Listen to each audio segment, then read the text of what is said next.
Adilabad Godam Nagesh BJP, Peddapalli Gaddam Vamsi Krishna Congress, Karimnagar Bandi Sanjay, Nizamabad Dharmapuri Arvind BJP, Zaheerabad Suresh Shetkar Congress, Medak Raghunandan Rao BJP, Malkajgiri Eatala Rajender BJP, Secunderabad Kishan Reddy BJP, Hyderabad Asaduddin Owaisi MIM, Chevella Konda Vishweshwar Reddy BJP, Mahabubnagar DK Aruna BJP, Nagar Kurnool Mallu Ravi Congress, Nalgonda రఘువీర్ రెడ్డి కాంగ్రెస్, భువనగిరి చామల కిరణ్ కుమార్ రెడ్డి కాంగ్రెస్, వరంగల్ కడియం కావ్య కాంగ్రెస్, మహబాద్ బలరాం నాయక్ కాంగ్రెస్, ఖమ్మం రఘురామ్ రెడ్డి కాంగ్రెస్ అన్ని ఒక దగ్గర వేసుకొని బీజేపీ అన్ని ఒక దగ్గర వేస్తే అట్లా పెద్దపల్లిని ఇంకా కిందికి దించి, జైరాబాద్ కిందికి దించి, అంటే వాళ్ళు అక్కడి నుంచి వస్తారు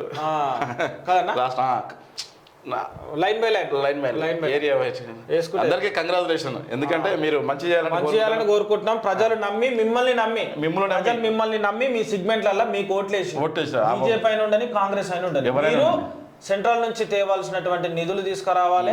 రాష్ట్ర అభివృద్ధి గురించి, మీ సిగ్మెంట్ల అభివృద్ధి గురించి మీరు పనిచేయాలి.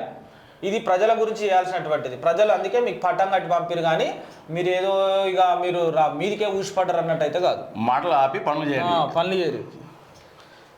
రాష్ట్ర చరిత్రలో కాంగ్రెస్ నల్గొండ అభ్యర్థి రికార్డు ఇది.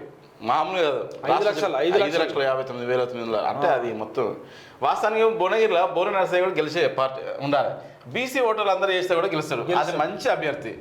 జనాలు కూడా ఏం ఆలోచిస్తున్నారు అర్థం కాదు. బీసీని కూడా ఓడుతున్నారు. బీసీని ఎప్పుడైనా ఐక్యత లేదు. బీసీలలో అన్యాయం అవుతుంది.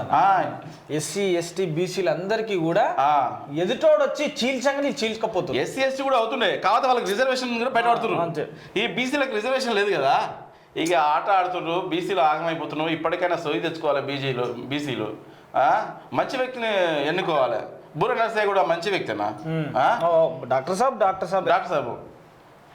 అంతా రాజకీయం చెడ్డాలుగా తయారైపోయింది.